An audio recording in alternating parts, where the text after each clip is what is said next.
বন্ধুরা, তোমরা সবাই কেমন আছো? আশা করছি সবাই অনেক ভালো আছে আর আমি অনেক ভালো আছি। তো আজকে সকালটা কিন্তু আমার একটু অন্যরকমভাবে শুরু হয়েছিল। কেন বলো তো? আজকে সকাল থেকেই উঠে দেখছিলাম একটু ঝিরিঝিরি করে বৃষ্টি পড়ছে। তো শীতের সময় বৃষ্টি কিন্তু খুব জোরে ভালো লাগে না, ঝিরিঝিরি বৃষ্টি হলে কিন্তু আমার তো খুব ভালো লাগে। তোমাদের কার কার ভালো লাগে অবশ্যই কমেন্টে জানিও। আর এই শীতের সকালে কিন্তু একটু গরম গরম মানে তোমার খিচুড়ি হলে পরেই বেশি ভালো হয়, কিন্তু আমি আর খিচুড়িটা বানাইনি। আমি বানিয়ে নিয়েছিলাম এই যে ভাত, এখানে মাছ ভাজা করে নিয়েছি। এই যে দেখো সাইটিক মাছ ভাজা করেছি, আর করে নিয়েছি আলু ওলকপি দিয়ে কালো জিরে দিয়ে একটু ভাজা করে নিয়েছিলাম। এটা কিন্তু তোমাদের দাদাভাই খুব পছন্দ করে, আমারও মোটামুটি কম বেশি খুব ভালোই লাগে। আর এই যে হয়ে গেছে রান্না। এবার আমি কিন্তু গরম গরম ভাতটা একটু খেয়ে নিচ্ছিলাম। এই যে গরম গরম ভাতটা খেয়ে নিচ্ছিলাম।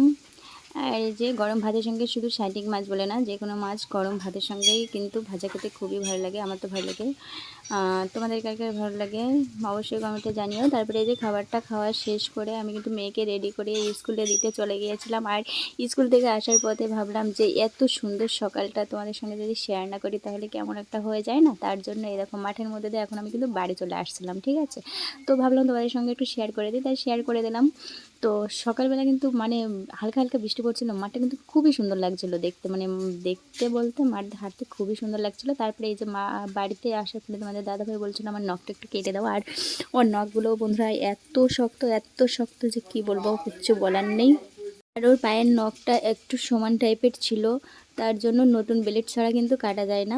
নেল কাটারে তো একদমই কাটা যায় না, মানে ধরতে চায় না, একদমই সমান টাইপের, ঠিক আছে, চামড়ার সঙ্গে অনেকটা লাগানো। তো এখানে সবাই আমার যে জায়গাটা দেখতে পেলে না, একটু আমি আমার বর তিনজন মিলে একটু গল্প করে নিচ্ছিলাম। আর বলছিলাম যে ওকে স্নান করে আসতে বললাম, ও স্নানটা করে আসলো না। স্নান করে আসলে পরে এতটা কষ্ট হতো না। নতুন রেড নখটা কাটছিলাম কিন্তু তবুও কাটছিল না। আর ও বলছিল, আমার বর বলছিল যে অতিভক্তি চোরের লক্ষণ। আর ওই কথাটা শুনে আমি কিন্তু খুবই হাসছিলাম। দেখো আমি বলছিলাম যে আঙুলের মাথাটা কেটে দেবো। তারপরে যে আমি ওকে বলছিলাম যে বাপের বাড়ি নিয়ে চলো, নিয়ে না গেলে কিন্তু আঙুলটা কেটে ফেলবো। পা নখে পা দিয়েছো, আমার পাটা ভেঙে গেছে। হাতি না কি রে ভাই? আমি হাঁটি? তা আবার কি আমার পাল নখে পা দিয়েছো? এদিকে তাকাই বলো। এই যে পাল নখে পা দিলে পটাম করে একটা শব্দ হলো, ভেঙে গেল নাকি? তা ঠিক আছে। তুমি কি করতেছো? এই যে নখ কাটতে করে তুমি তো ফোন টিপে যাচ্ছ, তা আমার কাজ এটা, আমি তো করি বই। আমি না করবোই। তাড়াতাড়ি রেডি হয়, চলো। কনে যাবো? কেন তুমি ভুলে গেলে? আমার স্মৃতিশক্তি খুব কম। কোনো একদিন রাস্তার মাঝখানে না বলে হলো যে আমি তোমার কি, তুমি আমার বউ না।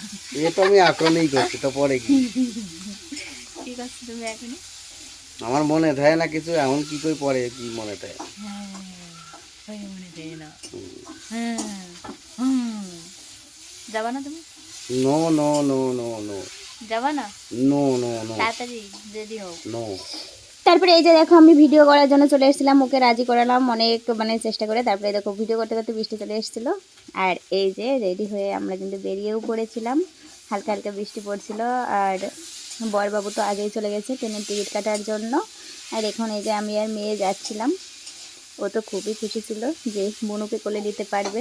তো বন্ধুরা গিয়ে কিন্তু আর একটুও ভিডিও করতে পারিনি, কেন বলো তো, বৃষ্টি হচ্ছিলো। আর মেয়ে মানে মনিকে কোলে নিয়ে রাখতে হচ্ছিলো, মনি বলতে দাদার মেয়েটাকে। তো এই যে বাড়ি চলে এসেছিলাম, আমি কিন্তু খেয়েছিলাম না, তো এখানে বাড়িতে নিয়ে চলে এসেছিলাম। আর এই যে বাড়ি এসে একটু গরম গরম ভাত করে নিয়েছিলাম। আর এই যে হাঁসের মাথাটা কিন্তু আমার খুবই ফেভারিট। তোমাদের কার কার ভালো লাগে অবশ্যই কমেন্টে জানিও। Tata, bye bye.